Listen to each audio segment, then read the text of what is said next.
Everybody, Mr. Andrews here. It's right about 1 o'clock. It's Wednesday, the 22nd of April, which is hard to believe already. But this is our designated time for eighth grade social studies. So here in just a little bit, we'll kind of get into the next couple of assignments that hopefully you guys have started to take a look at in that next round of the Blizzard bag packets that went home late last week, maybe earlier this week. Um, but we'll wait to see kind of who joins us. So we'll give it some time. Hope everybody is staying safe. Hope everybody's feeling well, doing what they can to keep themselves occupied. I know with this being like well over a month into this lockdown or this stay-at-home order, it's kind of hard at times to, um, I don't keep our sanity. It seems like, but um, hopefully we're doing little things here and there. Hi, Raquel and Nick, correct? If I remember correctly.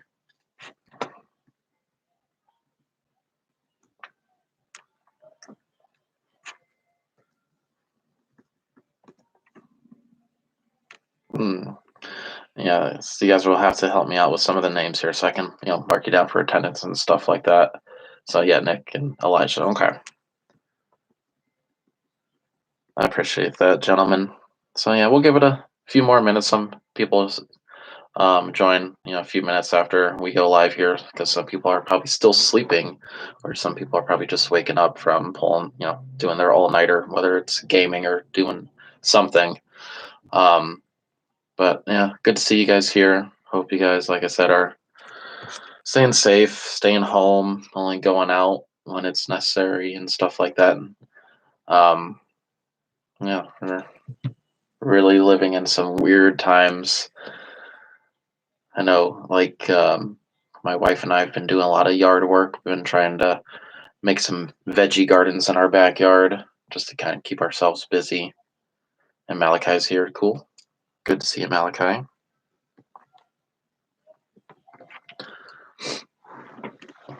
I like the introduction that you gave yourself there, Malachi. It's cool. Hey, it's Malachi.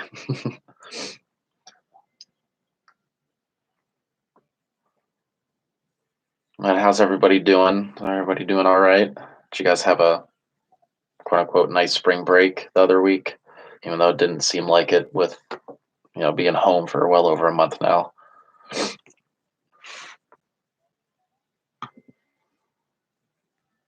I can't believe it's already Wednesday. These days just seem to be kind of running together.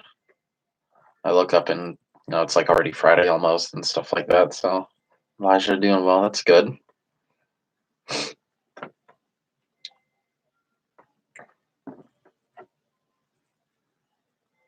I know last week during one of the streams, I was talking to your cousins, Elijah, and they were all goofing around and stuff and being weird as normal.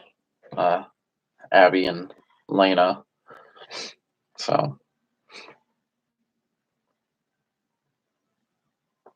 I'll give it a few more minutes, see if anybody else kind of joins us here.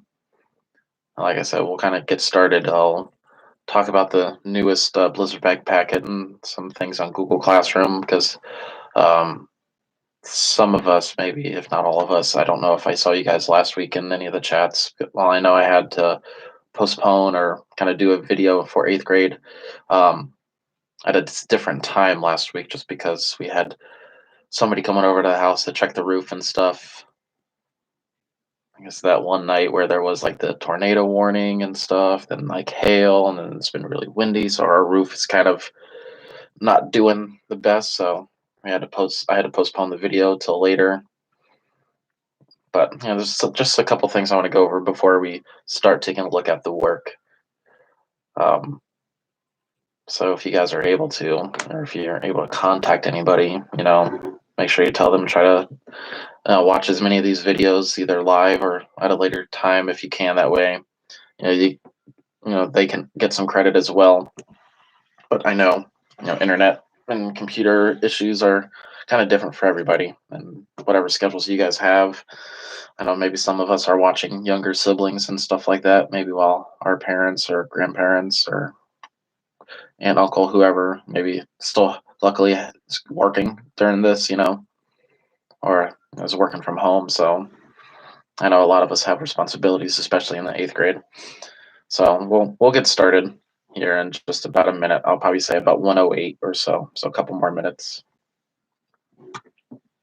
I just want to make sure I have everything ready to go here on my end. So I got the Blizzard bag, the PDF of it on another tab here. So if you see me looking off camera, that's probably what I'm doing.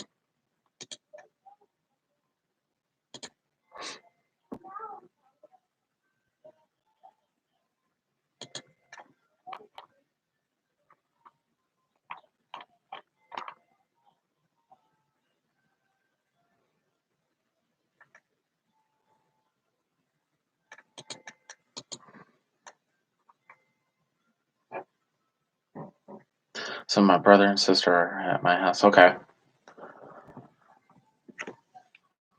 Would this happen to be you, Miss Travis?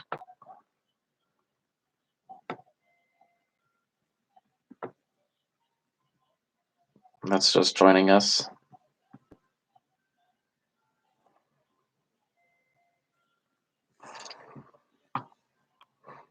Okay, cool. Nice to see you here, Bree.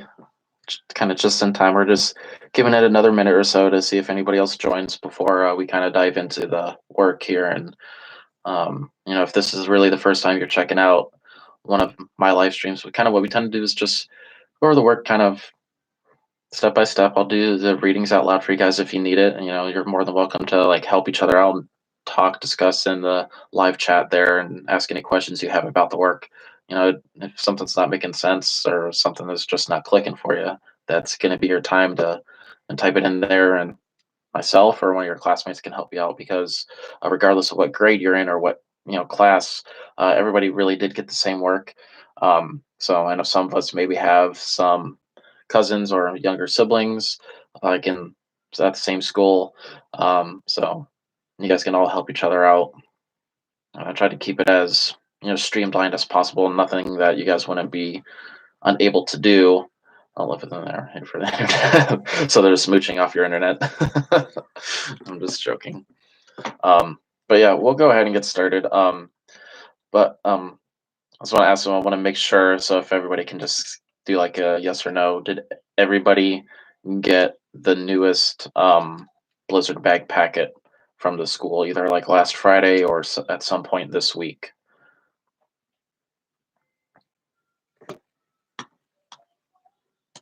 Okay, so it looks like Kiki did.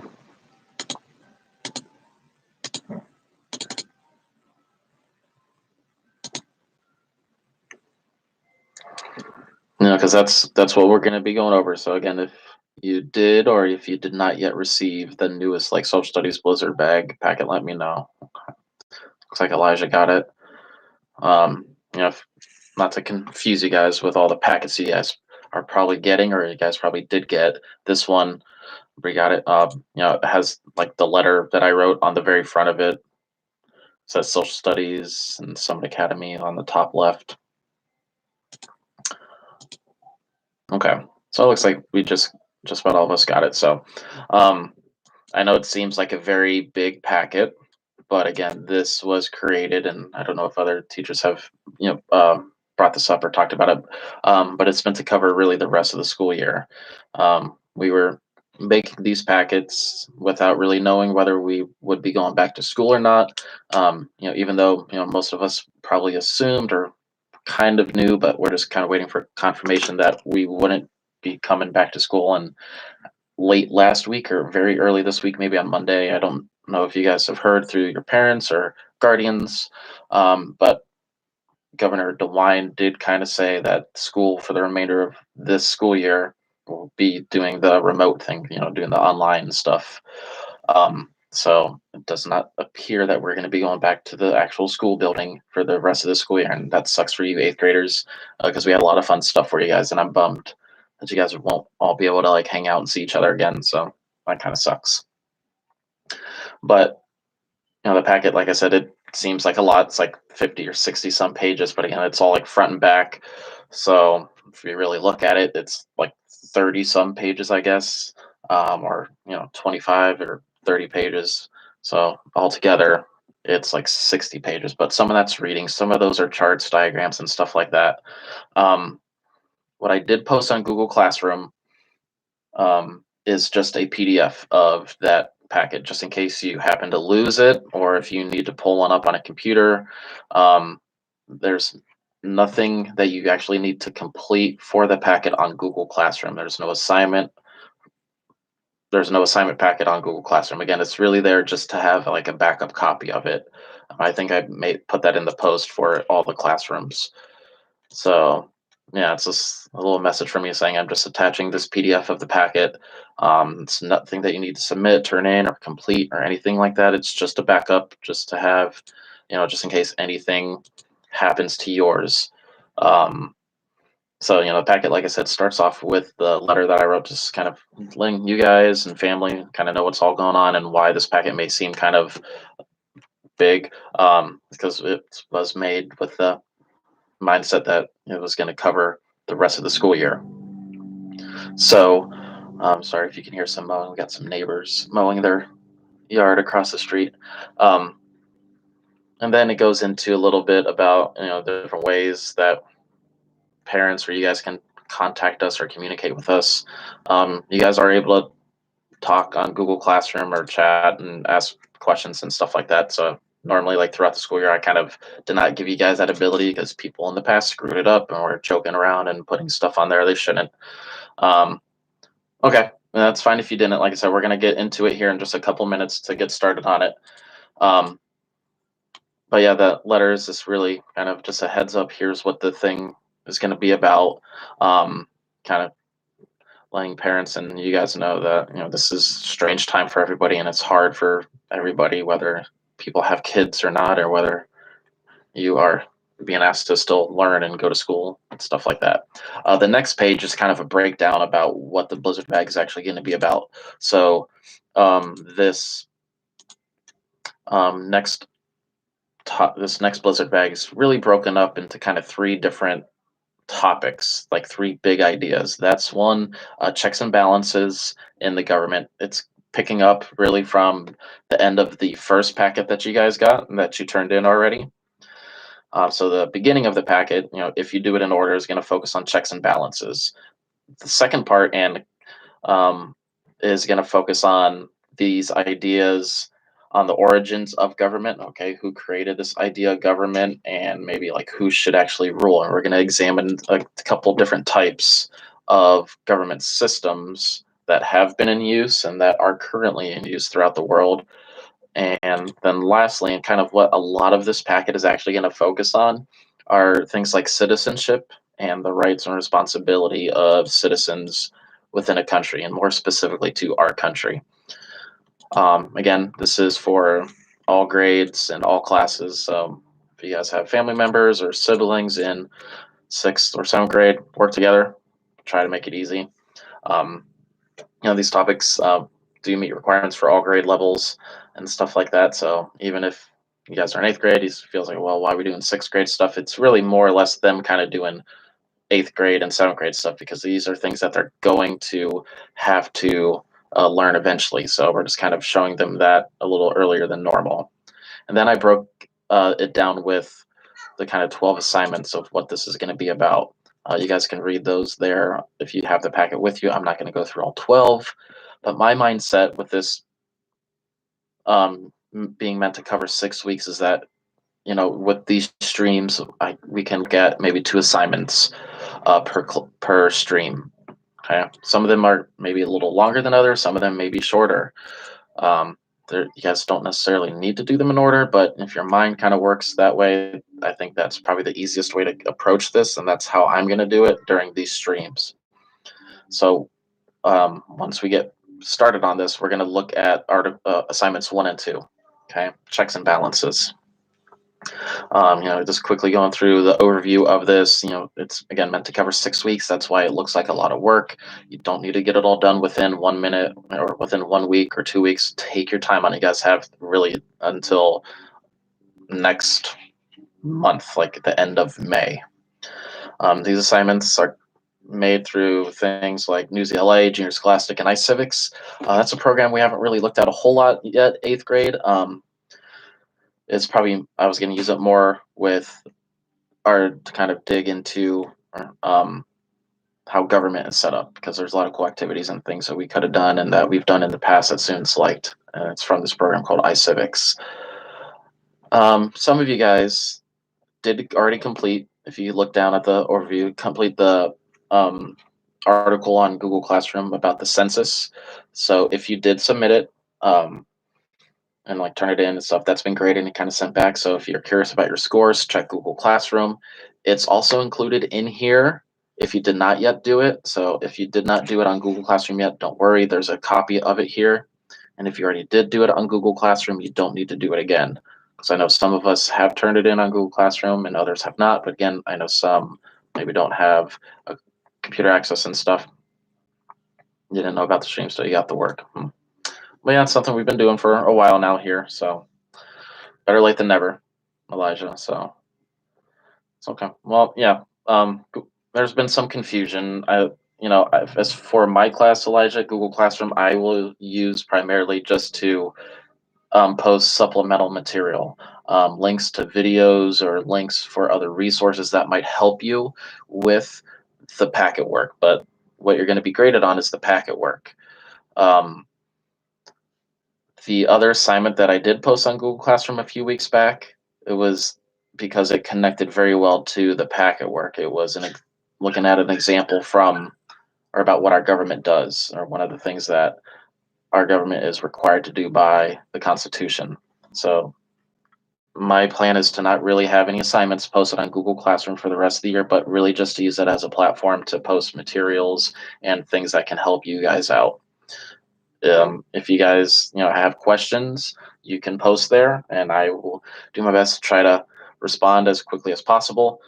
But there is also the kind of whole group Google Hangouts thread that teachers, parents, and admin members like Miss Yingling, Mr. Nelson are on, Miss Housel, that kind of help out. So a lot of parents ask questions there. Some students do too. So there's also that avenue you guys can ask for help. So the last little thing, or last part here on the little overview of the packet, again, it's just kind of giving you guys my schedule.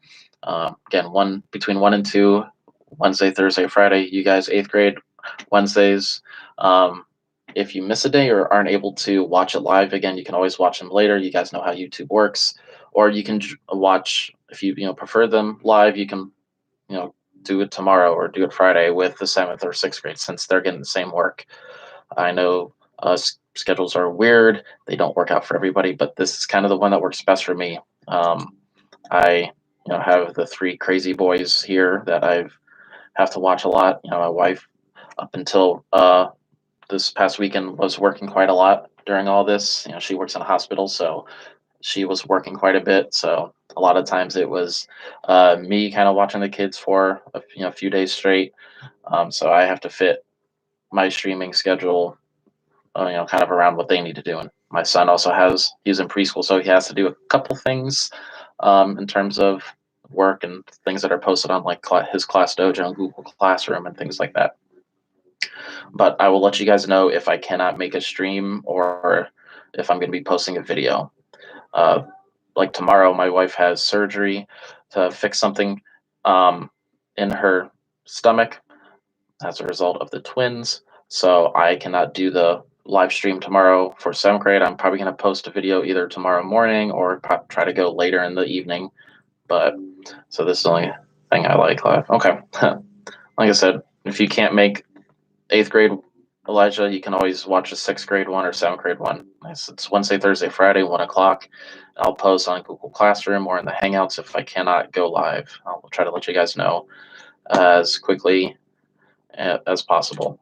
And like I was talking to Elijah about, you guys are able to access Google Classroom if you have signed in with your school account and stuff like that. You guys can post and chat on there, ask questions. My idea for Google Classroom is really just to use it as supplemental materials and additional resources, links to helpful videos and other resources to help with the Blizzard Bag assignment. I'm not going to post any other assignments on Google Classroom. That way you guys can focus just on the work, just on the Blizzard Bag stuff. So without any further ado, we're about 20 minutes in, which gives us, I think, enough time to kind of knock out maybe assignment 1 and hopefully assignment 2. I wanted to go ahead and get started taking a look at the actual material. So the first assignment I have on the Blizzard Bag is the News LA article on our system of checks and balances. And the reason that I included this article was because it connects very nicely and very well with, picking up from where the last Blizzard Bag kind of left off, looking at each of those 3 branches of our government with the legislative branch, the executive branch, and the judicial branch. And we kind of saw who is in each branch, like things like senators and representatives in the legislative branch, people like the president, vice president, and ambassadors and other cabinet members in the executive branch, and then the Supreme Court judges in the judicial branch. But we really didn't get to see or really dive into how each of these branches kind of work together, and with the whole mindset that our government works on this system of checks and balances, and really trying to understand what does that term or what does this phrase mean, checks and balances. So that's what these next 2 assignments are hopefully going to kind of give us some insight into. And my plan was to kind of just read this out loud. If you want to read it by yourself, you can. It's not that long of an article, but I was going to read it and then I was going to kind of go over the questions with you guys. I wasn't going to necessarily answer them for you, but I'll read the questions, read the options, and then we could talk about them, discuss. You guys, if you want to talk in the chat and see which one you think is maybe the correct answer, I might give you say, yay, that's the right answer, nay, or no, this one's not the right answer. So that's my plan for today. And if time allows us, the next assignment is also looking at checks and balances. That is more of kind of a visual. It's looking at this diagram, and again, a more graphic representation of what the article is about. So I will start reading here in just a minute. I know there's probably a little bit of a delay, so give me a second here. I'll kind of give you guys a minute to get caught up, and we'll start looking at this article on our system of checks and balances.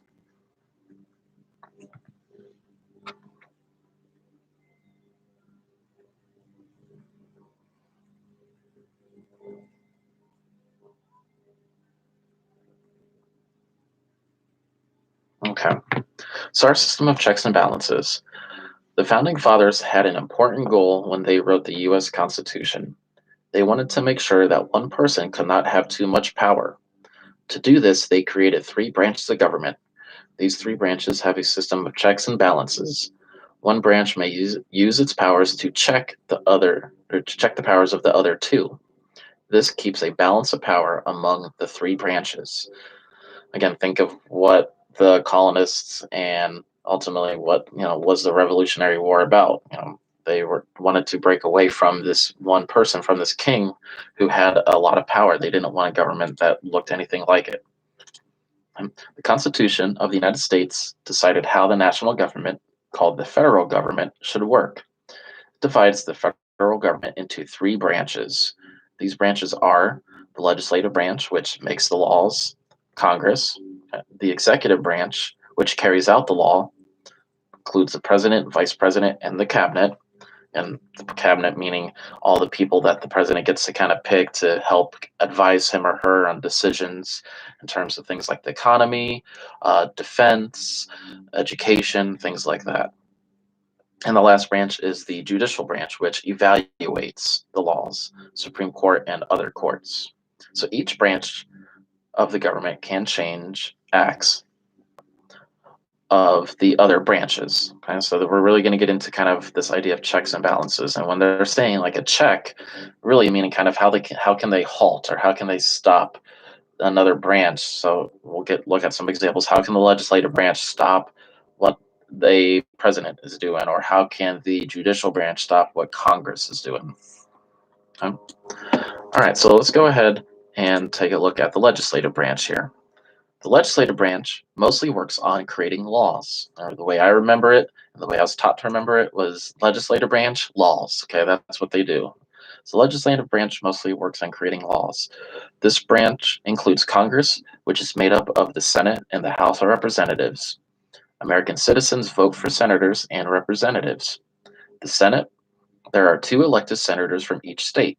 This means there are 100 senators in total. A Senate term is 6 years, and there is no limit to the number of terms a senator can serve. And so, two from each state gives us a nice round number of 100.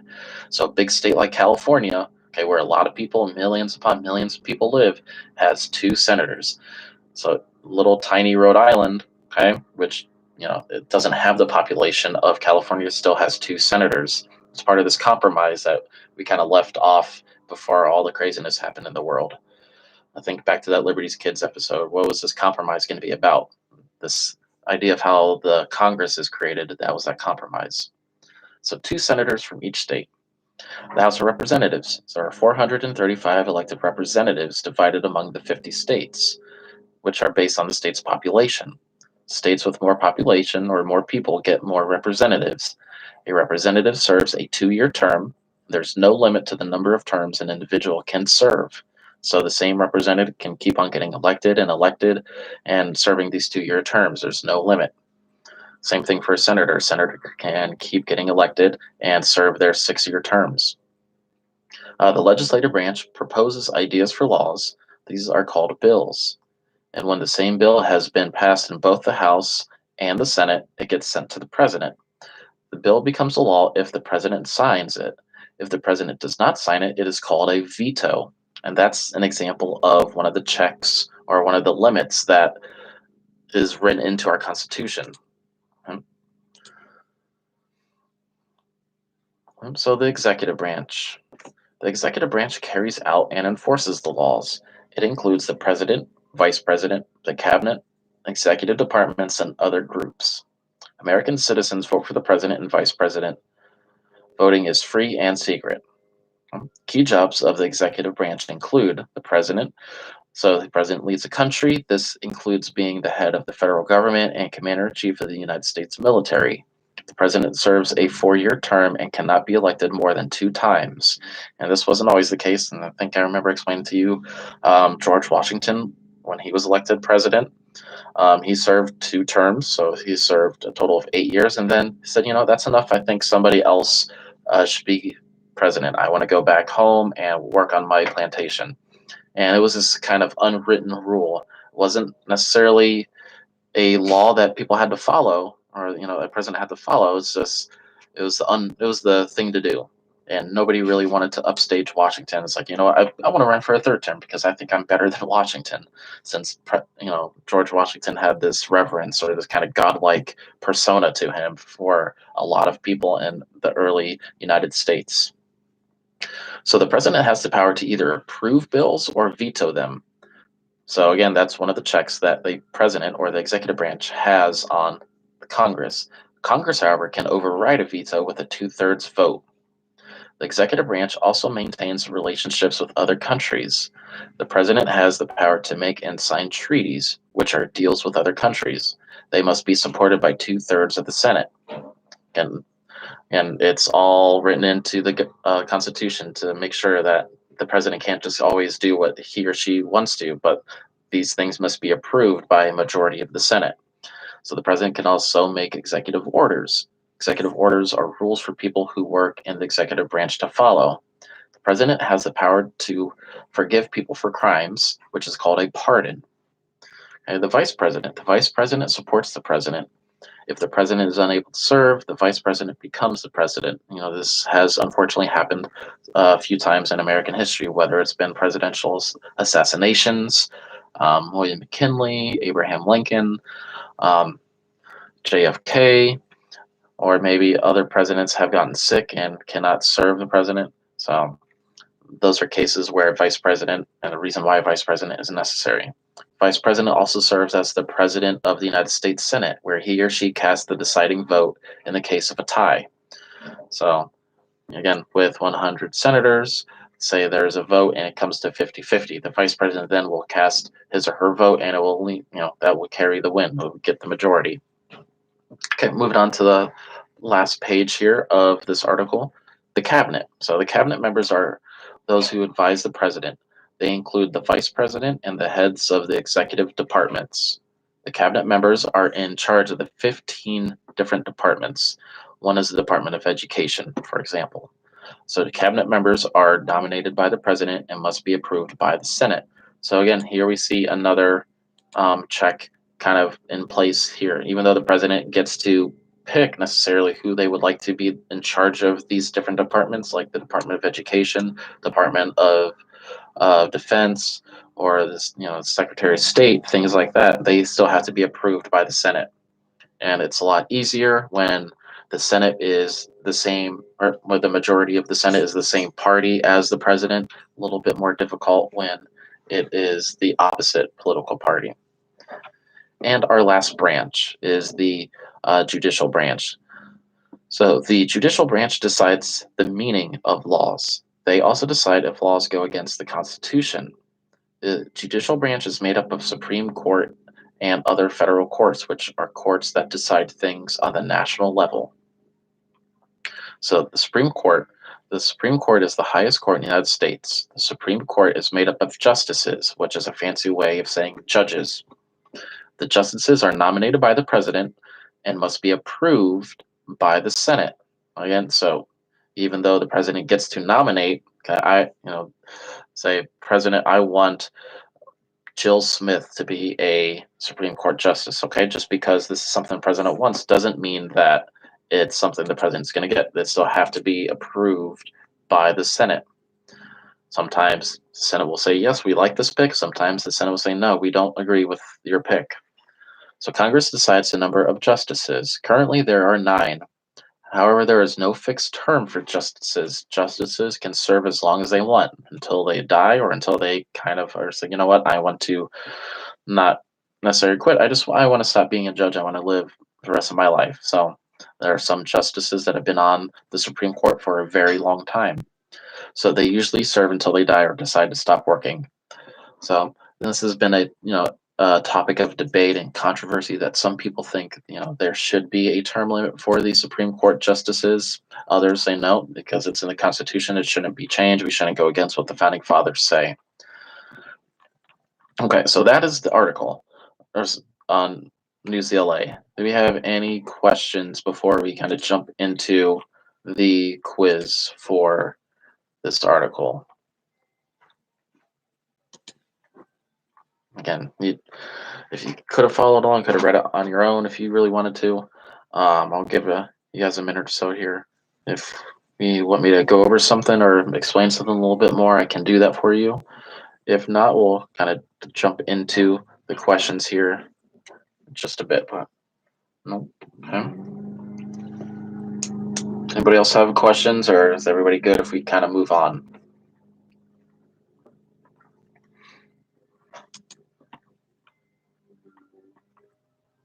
And you guys can help each other out if somebody does have a question. You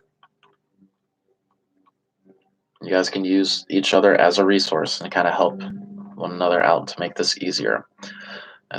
So with these articles, they're all going to be just with the multiple choice quiz. I'm not going to have you guys write anything in terms of the NewsCLA articles, because there's one more, if I remember correctly, one more NewsCLA article kind of a little bit further into the packet. Okay. All right, so it doesn't look like anybody has questions. So like I said, I won't necessarily just say, okay, well, number 1 is A or something like that. Well, I'll read the questions, read the options, and then if you guys want to talk or take a guess as to what option or what the correct answer is, we'll let you know that way. All right, so number 1 looks like this. Based on the section, legislative branch. Okay, so it's telling us where to look to, kind of the very first section after the introduction. Which of these statements is true? Okay, so obviously 3 of these are going to be false. One's going to be true or correct, so that's one we need to focus on. So is it A, a state with a small population has the same number of representatives as a state with a large population? Is that the true statement?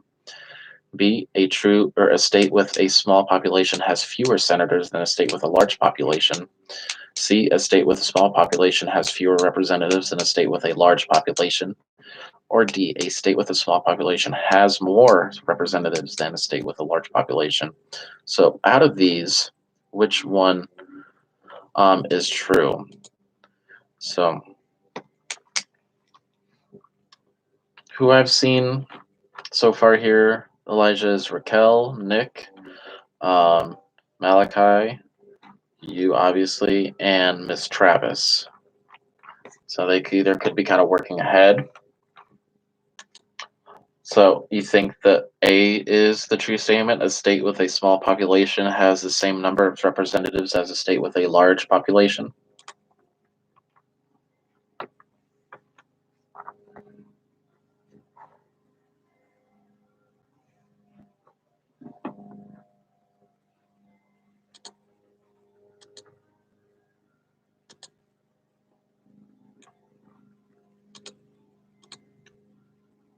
So reread that section again. Look carefully. And which one of the statements is true? And how it's kind of worded is going to be the tricky part for this. So I know a lot of those kind of read this exact same. Just take your time.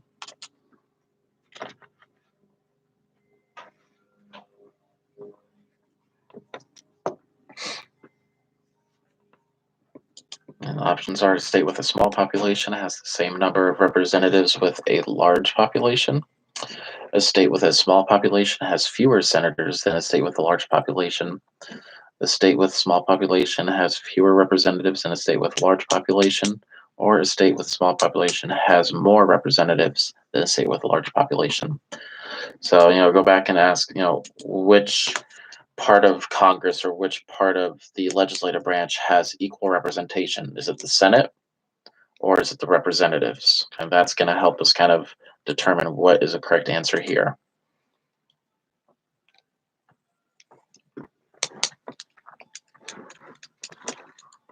So we'll move ahead here in just a minute. So B, so we're switching it to B. So a state with a small population has fewer senators with a large population. And read closely, bud.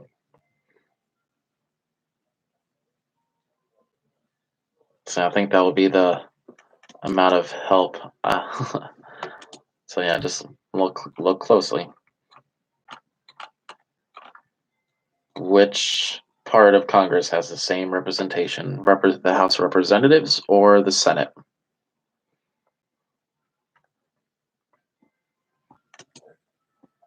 Okay. Yeah, C is correct here. And we got 2 senators from each state. So if we're looking back at the question here, so based on this section, legislative branch, what these statements are true, a state with a small population has fewer representatives than a state with a large population. Yeah. So again, look at the example like Rhode Island. It's a very teeny small state. Not a whole lot of people live there compared to a state like Texas, California, New York, or even Ohio, which has millions of people live there. They're going to have fewer representatives than a bigger state. So that is the true or the correct answer would be C for number 1. Nice job. Okay, so let's look at number 2 here. Number 2. So based on the article, which of these statements describes the relationship between the president and Congress? Okay, so we're looking at this article holistically. So the president makes laws and Congress votes to accept them or not. Okay. The Congress gives advice to the president about different areas of government. Congress makes laws and the president approves them or vetoes them. Or D, the president asks Congress to make decisions about the federal courts. So if we had to pick one of these responses, which of those statements describes the relationship between the president and Congress? So Congress makes laws and then the president approves them or vetoes them. Yeah, Elijah, you're correct. C. The other ones, like 1 and 2 are, so A is kind of the flip-flop or kind of the reverse of what it actually is. So the president doesn't make the laws. That's Congress, and then the president gets to kind of accept them or not, or veto them or approve them. And Congress gives advice to the president about different areas of government. Nope, that would be the president's cabinet. Okay, the members that the president gets to nominate for each department. And D, that one is more focusing on the judicial branch with the judges. So yes, C is correct for number 2 as well. I promise they're not all going to be C. All right, so number 3 here. So based on the chart titled Three Branches of Government and the article, what is the role of the 9 justices on the Supreme Court? Which one is this? This is the kind of, well, on the colored one, it's yellow, but this is the one that's beside the executive branch, kind of on that second page of the article. So where it's kind of broken into the 3 different columns. That's the one it's referring to. So let me read the question here. So based on the chart titled Three Branches of Government and the article, what is the role of the 9 justices on the Supreme Court? A, to help Congress carry out the laws, to evaluate the laws, to approve the laws of the national level, or to enforce the laws. Okay, so we're looking at that one chart. I know it's kind of small. If you guys were reading this on a Chromebook or something, you can like tap it and it will kind of make it bigger. So what is the job or what is the role of the judicial branch? It says it in the chart, but it also says it in the reading. Okay.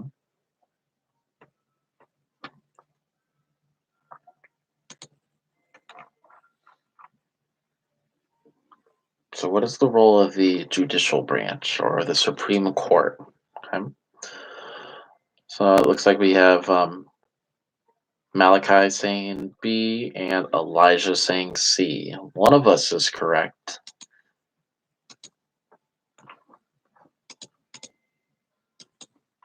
So if we look at the section, judicial branch, like in the reading, just kind of read the first little bit there, or if you want to look at the very beginning, okay, kind of underneath the picture of the scale, where it kind of talks about the 3 branches really quickly. It says legislative branch, they make the laws. That's Congress. The executive branch, they carry out the laws. That's president, vice president, cabinet, and judicial branch. They evaluate and kind of think about them. So they evaluate the laws. That's the Supreme Court. So, you didn't answer. Oh, sorry, I saw a C. I didn't know if that was for the previous one or this one. So Malachi is correct, and yeah, Elijah correct as well. So their job is to evaluate. And we have just one more. Okay, so number 4 here. So it's look at the graphic that comes in the middle of the section, executive branch. Okay, so I think they're having us refer back to the same chart. What piece of information about the executive branch is in the graphic but not described in this section? Okay, so if we had to look between the chart here and which one is, so if we look at the executive branch, so we see, sorry, I feel a sneeze coming on, so sorry, apologies. I know that's a beautiful thing to look at on a live stream. So question 4 again is having us compare to look at the chart that we just did for 3 and kind of the reading. So what piece of information about the executive branch is in the graphic but not described in the section? Okay. So the executive branch, they carry out the laws, kind of looking here in the middle. We got the president, we got the vice president, and the cabinet. So it goes into nominated by the president and must be approved by the Senate with at least 51 votes. Again, I know some of the text is very small, but that's what it says underneath the picture of the cabinet. Thank you, Malachi. So there's some of us maybe are saying C. Let's go through the questions here, or the responses here. So the president is part of the executive branch. I kind of know that. Or hold on, am I giving you guys the wrong one? Oh, I am telling you guys the wrong graphic to look at. I'm sorry. So this graphic that they're referring to for number 4 is the one with the, was it hexagons? With the hexagons with the arrows, okay? That is the graphic they're referring to, not the one from number 3. My bad. So, Yeah, so which piece of information about the executive branch is in the graphic but not described in the section? So again, that I think some of us are kind of on the right track already, but just kind of go quickly look at that part of just the executive branch. Okay, we got the president, one, the president, two, executive and cabinet departments, and three, independent government agencies. Okay, so things like the FBI, for example. Okay, so and I think, like I said, I saw a couple of us, Elijah. See, yeah, they really don't talk in the reading about how the executive branch also includes things like government agencies or independent government agencies. So C is correct for number 4. So most of these responses are C, but not all of them. I told you guys, not all of them would be C. So yeah, so that is our news ELA assignment. I have 1 down, 11 to go. We got about 15 minutes left or so, or 14 minutes, because this normally goes to about 2 o'clock. What I wanted to do then, if we have time, if you gentlemen, since you're the two that are kind of contributing and helping out, we can go ahead and take a look at this chart, this little breakdown of the checks and balances if we wanted to. And so we did the reading and looked at some of the other graphics. This one may be a little bit more helpful into seeing kind of how all these things affect one another, because a lot of the questions are going to come directly from the chart on the next assignment. This one is from Junior Scholastic. These are kind of things we may have done for like bell work or kind of small group activities. But let's go ahead with the time that we have left and look at checks and balances. And again, this is really about reading a diagram. So the framers of the U.S. Constitution realized that too much power can be dangerous. To prevent any part of the government from becoming too powerful, the Constitution created 3 separate branches of the federal government. Again, we heard this already from the article. The Constitution gives each branch its own powers. The separation of powers creates a system of checks and balances. So each branch can check or limit the power of the other 2. This helps maintain a balance of power among the 3. So asking us to study the diagram and then see how it works. So you can take a look and see how each branch is represented. You got the executive branch, which is like the White House. You see kind of that middle picture.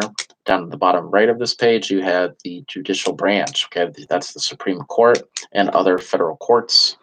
And then on the bottom left, you see the legislative branch. Again, that's the Capitol building. That's where Congress meets, both the members of the House of Representatives and the Senate. And at the very bottom, again, some vocab terms here, words to know, appropriate, okay?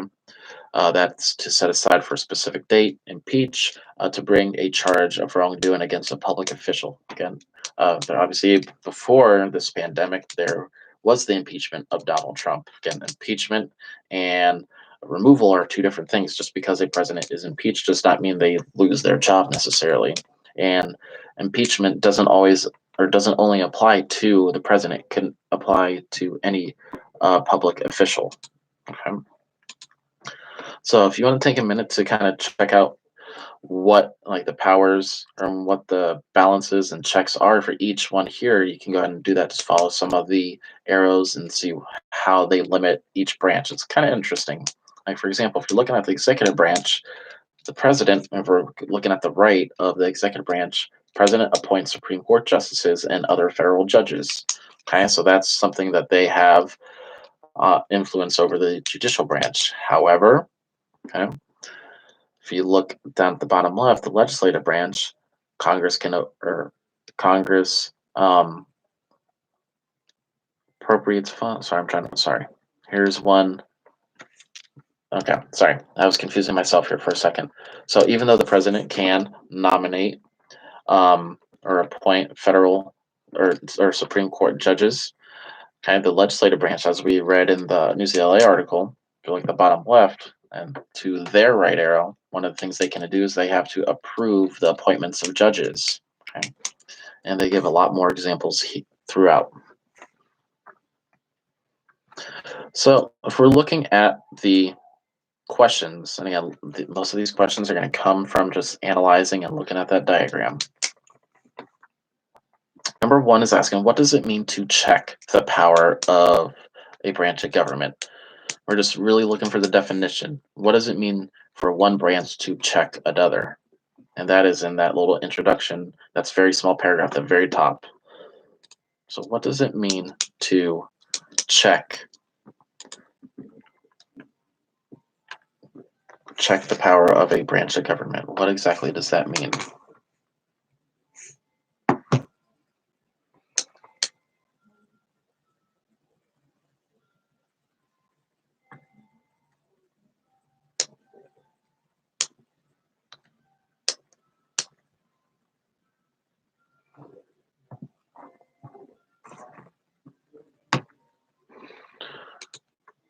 So what does it mean to check the power? Again, that can be found in the very small reading at the top of this page. Number 2, who can veto legislation passed by Congress? Okay, so who can really check Congress? And just refer back to the chart. Okay. So find where Congress is and see who can put an arrow on them, really. That's one way to look at this. If you see an arrow being pointed at a branch, that is a check from another branch of government. Okay. So who can reject or veto legislation passed by Congress? Yeah, to limit the power of another branch. Absolutely, for number 1, Malachi.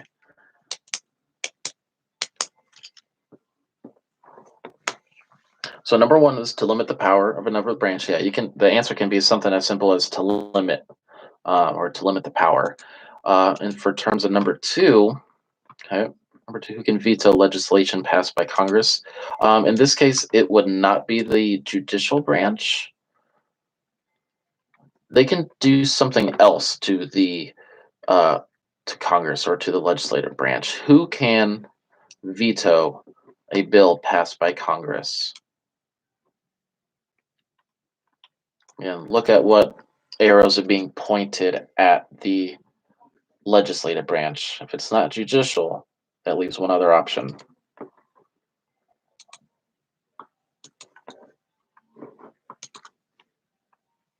So the judicial can declare a law unconstitutional. Okay. So declaring a law unconstitutional and vetoing it are two different things. When a bill is vetoed, that means it just goes back to Congress and they gotta change it a little bit so that the executive branch likes it or will approve it and sign it into law.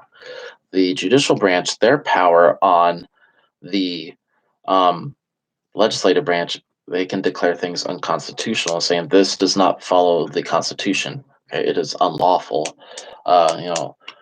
So there's some. I know it may all kind of seem similar, but there are some slight differences. Yeah, be the executive branch for number 2.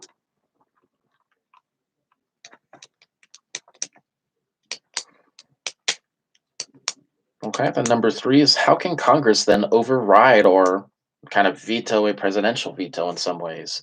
So the president of the executive branch, we just said in number 2, can veto legislation passed by Congress. So how can Congress then get one over on the executive branch? So, for example, say if Donald Trump wants to veto a law passed by Congress, that's something he can do.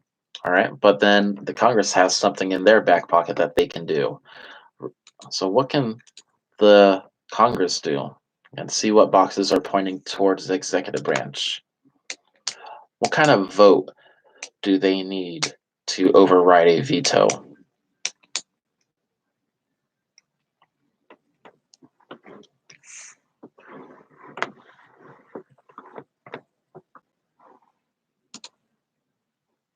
So, what can Congress do? What kind of vote do they need to override a presidential veto?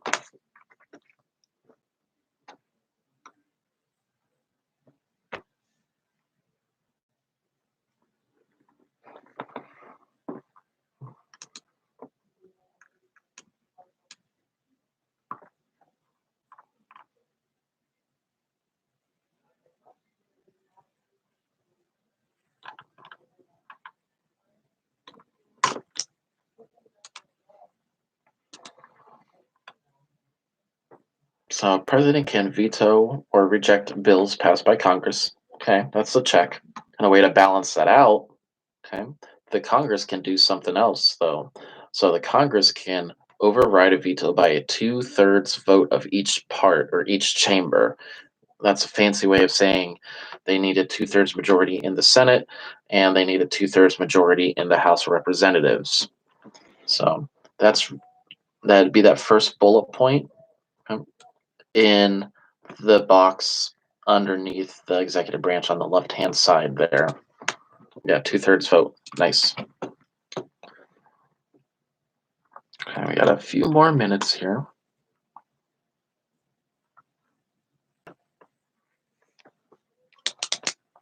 All right, so number 4 then is asking which branch has the power to appoint Supreme Court justices and other federal judges?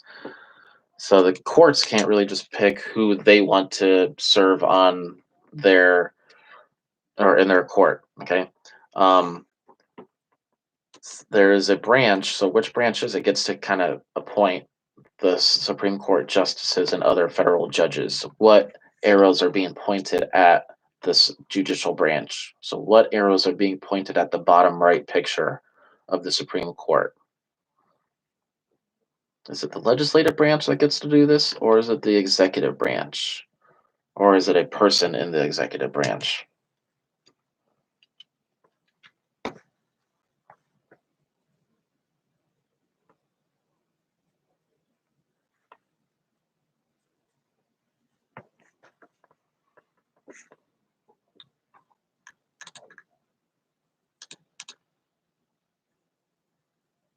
The executive, yeah, and specifically the president in this case. Yeah, the president gets to appoint Supreme Court justices. Again, just because a president can appoint somebody doesn't mean it's 100% going to work out. So this is a additional check or a way to balance out the power of the legislative branch. And you guys can see that kind of in the diagram in the flow chart here that the legislative branch and specifically the Senate can approve appointment of judges. Okay, nice job so far. All right, number 5. How does Congress check that power? I may have just spoiled it for you. So 5 is kind of a continuation on to number 4. So how can Congress then check that power? If the president can appoint a Supreme Court justice, how does Congress balance that out? Or how do they check that power?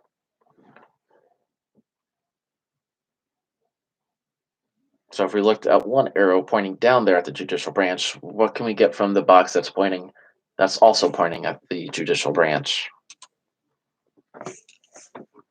Who gets to approve those um, appointment of judges?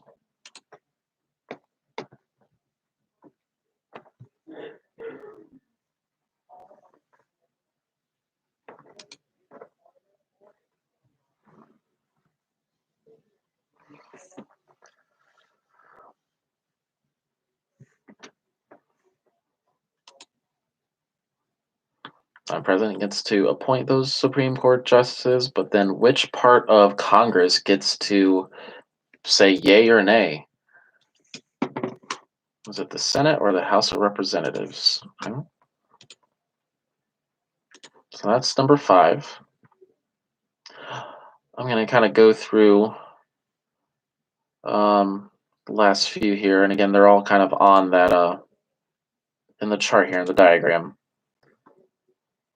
because I don't want to go over into somebody's time. I want to double check to make sure. So we got a schedule here. Where's that at?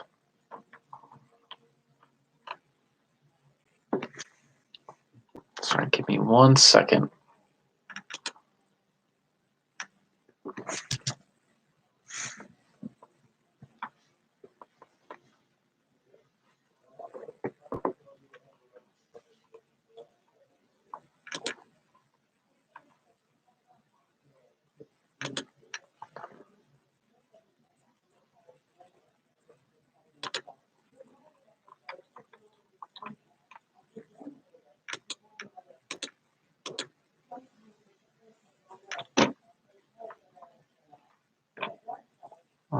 Let's see. This is the last one for today. Is that what you're talking about, Elijah?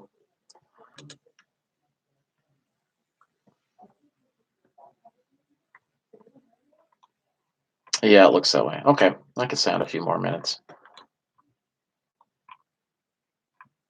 Yeah, yeah. Spanish was earlier this morning, and then me, and then tomorrow looks like you guys have second part of science.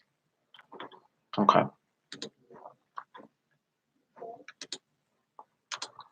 All right. So, okay. Yeah, I just brought it up. It was an email. I thought I had it saved in my drive, but apparently I don't. All right. So if we're still looking back at this question here.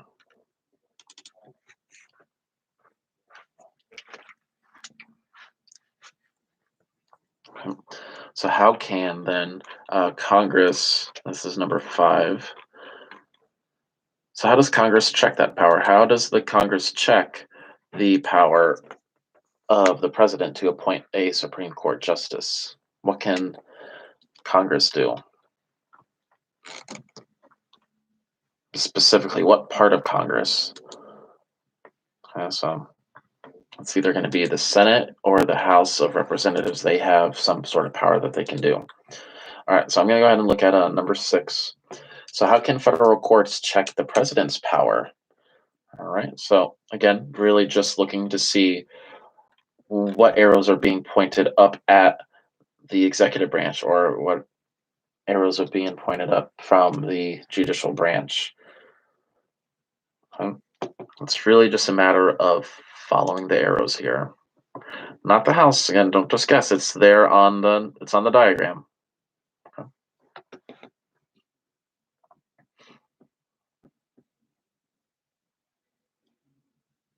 If it's not the house, it's got to be the other one, since there's only 2 parts in Congress. Okay. Make sure you read all of the bullet points or all the options there, so you can get the best, get the complete picture. Okay. So again, number 6. How can federal courts check the presidential how can federal courts check the president's power? Okay.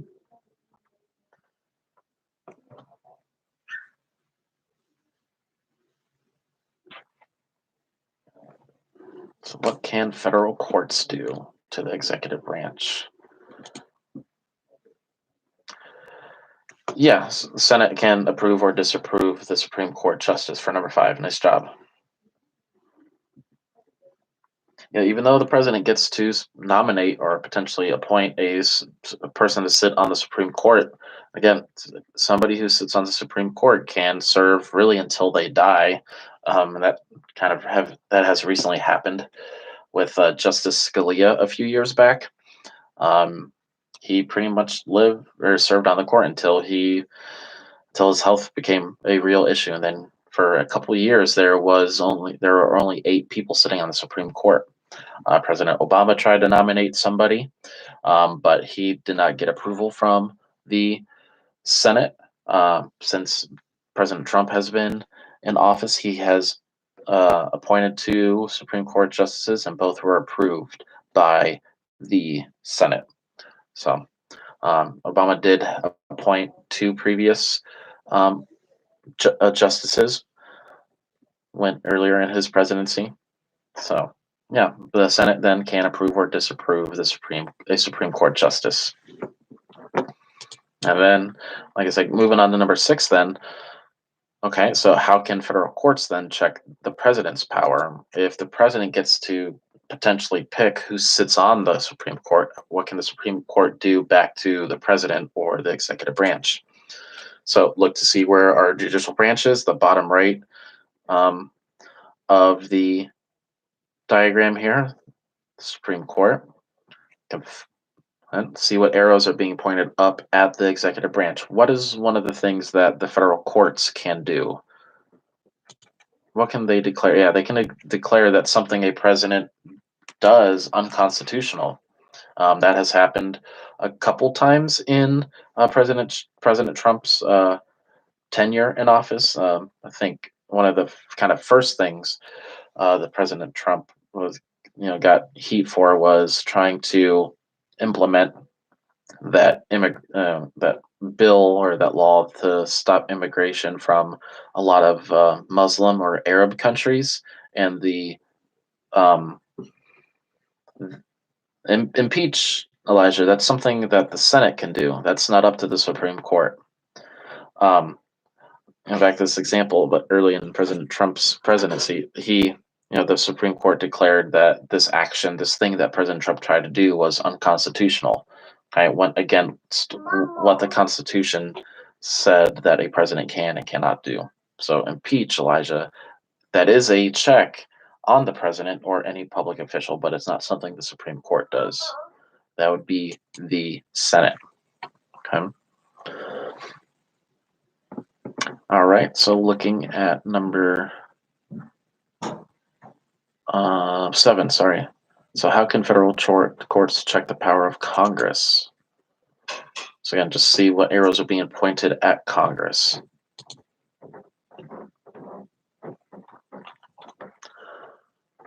So I'll go from judicial branch, see what they can do. See what they can do to Congress. Kind of the same thing in reality that they can do to the president or people of the executive branch. So federal courts can declare the executive branch actions unconstitutional. Really, they do the same thing in terms of the legislative branch. They can declare laws passed by Congress unconstitutional. And this has happened a lot through our history in the United States. Okay. So yes, so questions 6 and 7 are pretty much the same thing, except one is more geared towards the president, and one is geared obviously towards Congress. Okay, so if we're looking at number 8, then number 8, what limits the president's power to make treaties with other countries? Number 8, what limits the president's power to make treaties with other countries? Okay, so the president, again, is the kind of figurehead of the national government. You'll see the president, whether it's President Trump, whether it was President Obama, President Bush, President Clinton, stuff like that. All past presidents, they travel a lot to other countries. Obviously, not so much now with the global pandemic, but before the crazy times, presidents would travel to a lot of different countries to make like peace treaties or to discuss potential or limiting potential conflicts and wars and stuff like that.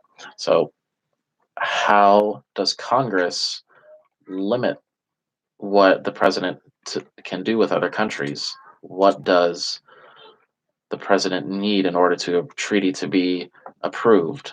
What part what part of Congress must approve those treaties? Yeah, you gotta get approval, or in some cases, not approval from the legislative branch. Just because the president wants something to happen doesn't mean that it is going to happen. If President A wants to make this treaty becoming really good allies with country B, the Congress doesn't have to say, yes, we have to follow whatever the president does. No, they could say, nope, majority of the senators don't agree with this. So then that treaty does not happen, doesn't become a thing that the United States follows. Yeah, thank you guys for the participation and helping out. So we got just a couple more. These are more or less like your short answer ones, but again, it's not a whole lot that you guys are being asked to write. So suppose a law has been declared unconstitutional. Okay, so this is something that the judicial branch does. Okay, they can declare a law unconstitutional. What can be done to try to make it constitutional? So again, just scroll back up. What can they do? And again, if you look at this very bottom box, when that's going from legislative branch to judicial branch, that first bullet point, if the Supreme Court rules that a law is unconstitutional, Congress can revise the law, kind of change it. They can edit it. They can make changes to it. They can write a new one, propose amendments to the U.S. Constitution, and changes must be ratified by 3/4 of the states. Okay. So again, I know if you guys just wanted to list maybe one of those things, um, one of those requirements, that's fine. For number 9, I think it is. Yeah, for number 9. Again, that's a big list in that bullet point, going from legislative branch to judicial branch. That first one, if you just wanted to pick one of those things. So a law has been declared unconstitutional. What can Congress do to fix it? 7, sorry. 7 was pretty much the same thing as 6. They can declare they can declare that law unconstitutional. So 6 and 7 are really the same thing. The federal courts can declare the actions of the executive branch unconstitutional, and for number 7, the Supreme Court can declare laws unconstitutional for Congress.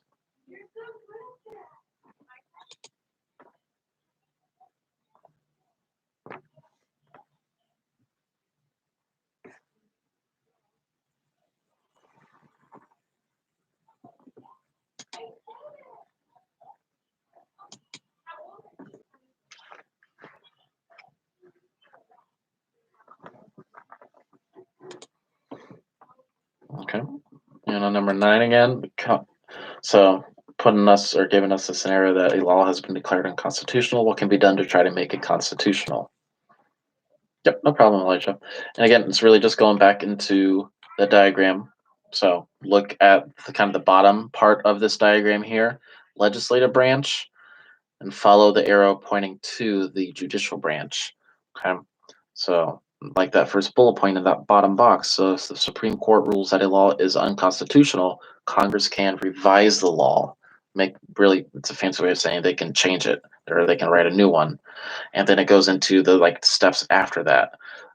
I'm not requiring you guys to go that much into detail, but if you just want to abbreviate, kind of put in a way that makes sense to you, just say how they can change it, they can revise it, they can make changes, things like that, and that can help with number 9. And then number 10, if I remember, number 10 is asking us what is meant by the term or by this idea of separation of powers. Okay, again, that's stated in the little introductory paragraph at the very top of this page. Separation of powers. What really does that mean? And again, think about the 3 branches of government and how does checks and balances play into that. So number 10 is kind of having you guys look at this whole thing in a big sense. Think big picture. What is separation of powers? You can paraphrase from the reading that's on the handout there. You can pull a little bit from the News ELA article that we went over earlier today. Again, just try to put in your own words. A nice, well-constructed sentence will be fine. Doesn't need to be, a full-on paragraph. Just a nice, well-constructed sentence, like I said. Maintain a balance of power among the 3. Yeah, absolutely.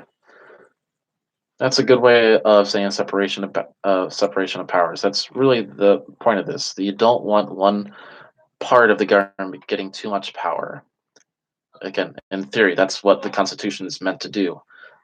Is a Constitution perfect? No, not by any means. It's been changed quite a bit, 27 times, in fact. There have been 27 amendments to it.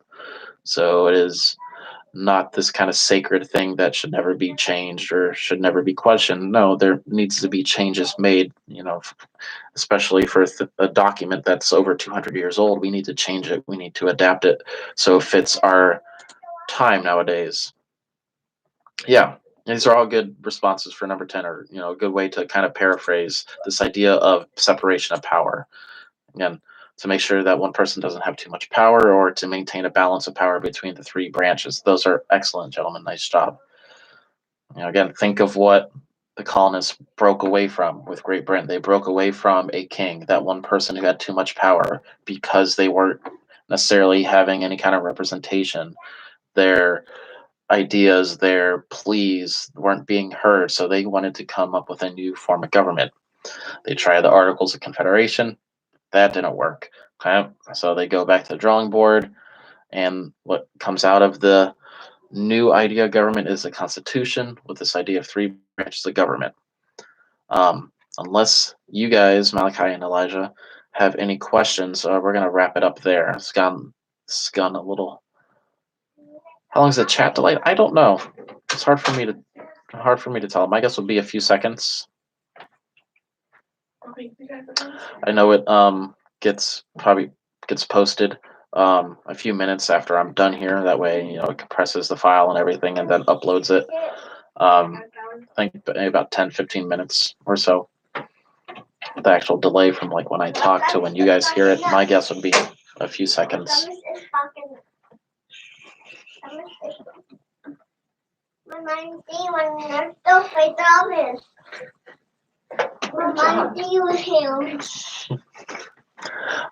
So if you guys have a question, let me know. If not, we're gonna wrap it up there.